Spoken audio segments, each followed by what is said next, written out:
Okay, so nag-set up tayo ng ng ring light at yung phone holder kasi mag-aano tayo ngayon, mag-aala gadget vlogger, no? Ipapakita ko, mag-unbox ako ng Apple Watch Ultra 2. So ito siya. Yan. So itong Apple Watch Ultra 2, bumili tayo ng bago, papalitan na natin yung current Apple Watch natin, which is ito. Yung suot ko is Apple Watch Series 4. Yan. So, nabili ko to almost 6 years ago. December 2018. Yun. So, 5.5 years, no? So, right now, ang pinaka-latest ngayon, since Series 4 to, nagkaroon na tayo ng Series 5, 6, 7, 8, and pinaka-latest ngayon is Series 9. So, ang dami ng dumaan, no? Pero hindi naman tayo nagpalit. 2 years ago, naglabas sila ng bagong naman ng Apple Watch, yung Apple Watch Ultra. Yan.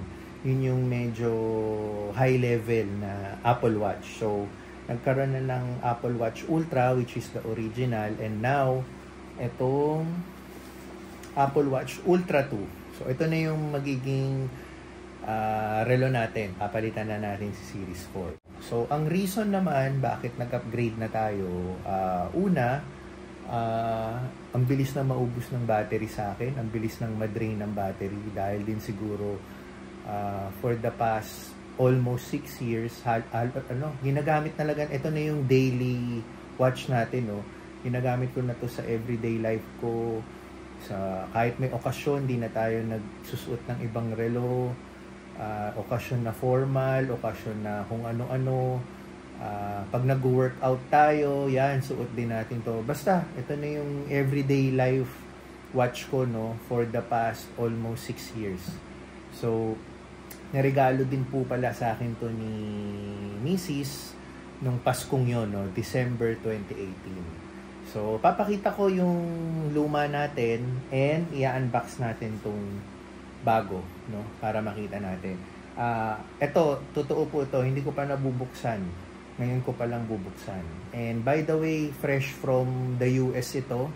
Ibinili to sa US online sa I think Apple Store mismo or Best Buy, hindi ako sure. I-confirm ko, ipapakita ko na lang sa screen yung price niya, no. Yan. So, nakiusap tayo sa isang kaibigan sa US para i-purchase to. Tapos, umuwi kaninang umaga yung uncle ko from US kasi magbabakasyon siya dito sa Pilipinas. Nakisuyo tayo na dalhin niya na lang to. So, ito na siya. Okay. So, simulan natin. Papakita ko ito yung Apple Watch ko na Series 4. So, actually, okay na okay pa siya. Sobrang linaw niya pa. Wala pang mga glitches or yung LCD niya, ayos pa. Ang talagang problema ko na lang is yung battery niya.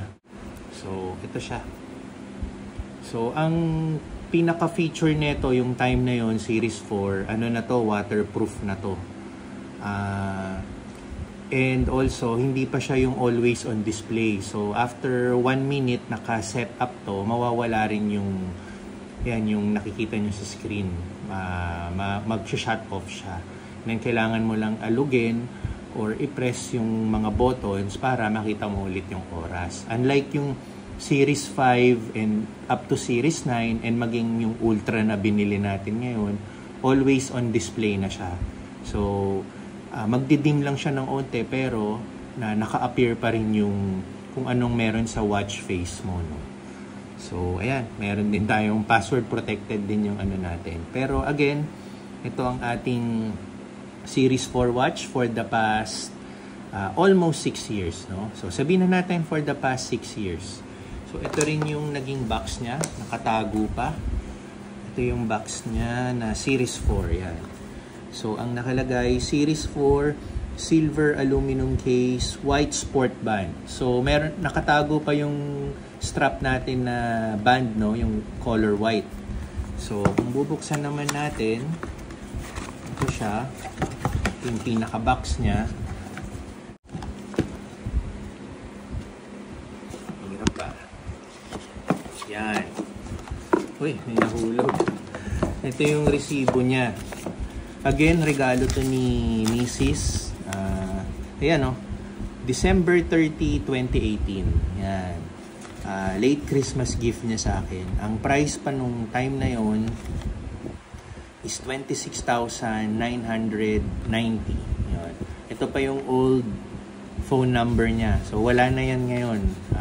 Ano na to? Nagbago na siya ng number. Yan. So, ayan yung price niya before. So, okay. So, nandito pa yung parang pinaka-case niya. And may mga ano pa tayo. Ito yung mga catalog niya.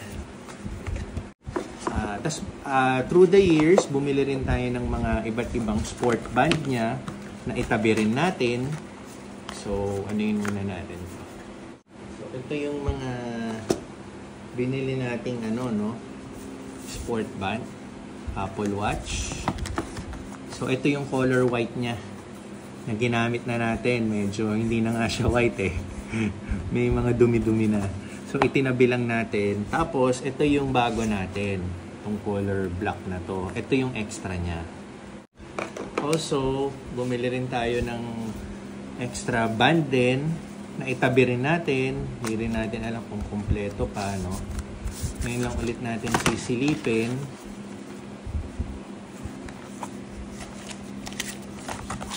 So, ayan. Yung white pala. Yung extra white na mas maliit. No? Makikita mo yung diferensya ng color white. Oh. Ewan ko kung pansin sa camera. Ito super white.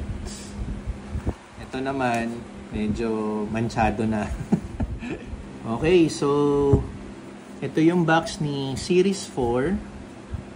At ito na yung bago natin. Si Ultra 2. Yan. Kung mapapansin mo, ito pahaba. Tapos makapal-kapal din. Yan. Ito manipis, pero palapad siya. Yan. And yung material na ginamit, ito medyo glossy, no? Glossy paper. Ito naman parang recycled paper. So, ito na. Unbox na natin. So, tulad din sa ano, nandito sa likod yung bukasan. Yan. Okay. Oh. May catalog agad siya sa labas. Yan. So, ito na yung itsura niya ngayon. So, kung i-compare mo si luma, ayan. Mas ano na siya. 49mm nga pala. 49mm yung size niya. Ito po, 45mm lang. Yan. So, malaki talaga yung diferensya. Mas malaki to. So, again, ito yung catalog niya. Yan. Yan pala eh. Iba-iba. Yan. Ito yung napili nating strap, no? Meron kasing ganito na pagpipilian. Ito kasi more on pang underwater pag magda-dive ka. Ito naman, halos same lang ng texture pero sa design nagkakaiba. So, mas pinili ko ito sa pang everyday natin. So, yan. Puro mga picture pala, no? So, yan yung meron dyan. Marami naman nag-vlog about ito, mas detailed. So, hindi naman tayo pupunta sa pinaka-detailed ano niya.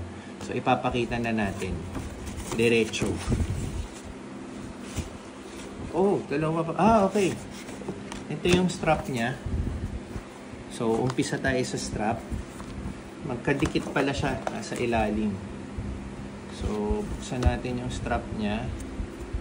Ano ba buksan ko? Oh, ito. Selyadong-selyado pa. Yan, ito na. Yung mga gusto natin.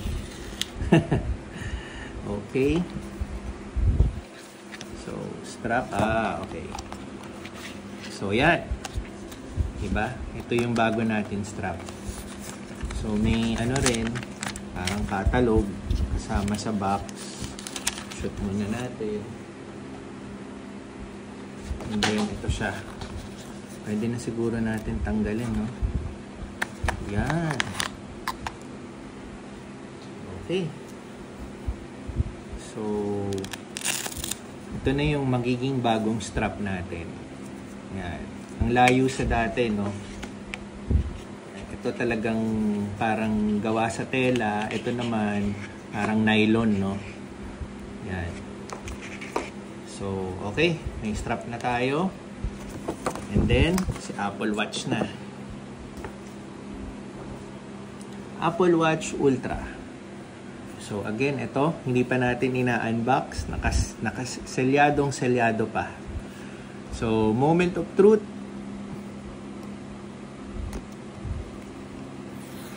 Okay. Next. Okay. So, buksan na natin. Yun. So, dito sa isang box niya, sa cover, wala. Wala tayong makikita. Tabi na natin yan. So, ito na siya. Ito, catalog ulit. Ah, hindi. Hindi pala siya catalog. Charger. So, kita natin yung charger, ha? Iniingatan ko ayokong masira, eh. So, paano ba buksan to? Medyo abnormal tayo sa pagbukas dahil matagal na nating hindi. Ayun. So, USB-C. Ito pong sa luma natin is USB-A pa. Yung time na yun, USB-A. Pero yung pinaka-charger niya, so I think kailangan sirain na natin to. Pwede palang mahugot. Yan. So, same na same. Yung dito po sa Series 4 natin, ganito rin po yung charge. I-shoot mo lang to. Yan, nagmamagnet siya para ma-charge siya. Ayan o. Okay, so same na same lang yung charger. So, pwede rin pala natin gamitin yung luma natin kung ayaw pa nating gamitin to. So, okay. Again, USB-C. Yung before ko, USB-A. So, ito na. Dito na tayo sa pinaka-final ng ating Apple Watch. And medyo mabigat siya. Pero may kabigatan siya compare dito sa Series 4. Pero sabi nila, magaan na to sa size niya dahil titanium na yung finish niya. Yan. So, bubuksan na natin. Ano ba to? Sinisira na to diretso, no? Hindi na natin mapapakinabangan yung... Yan, sinira ako na eh. At ito na siya. Si Apple Watch Ultra 2. Yan, dito mo i-shoot yung sa strap mo. Yan siya. Compare mo sa luma. Di hamak na mas malaki siya. Pero hindi naman super significant yung ano. Pero malalaman mo from the looks itself, talagang mas malaki to si Ultra 2. So, bubuksan na natin. Kailangan pala natin malaman, no, kung magana siya. Okay, pagkatapos ng ilang pagkakaba, kinabahan tayo doon. Akala ko hindi mabubukas. So, nabuksan din siya. So, ito na. So, habang nagbo-boot siya, pwede na siguro nating ilagay itong strap natin, no? So, aalamin natin kung ano yung tamang ano, no?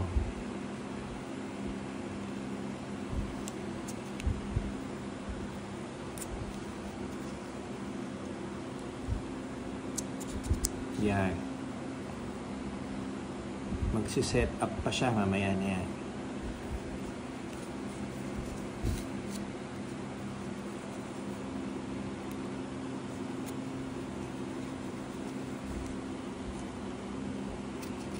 Yun.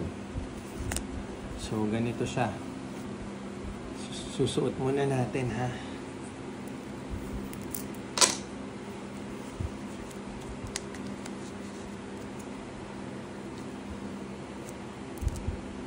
Okay. Yun. Suot na natin. Himpitan lang natin. Okay. So, ito na siya.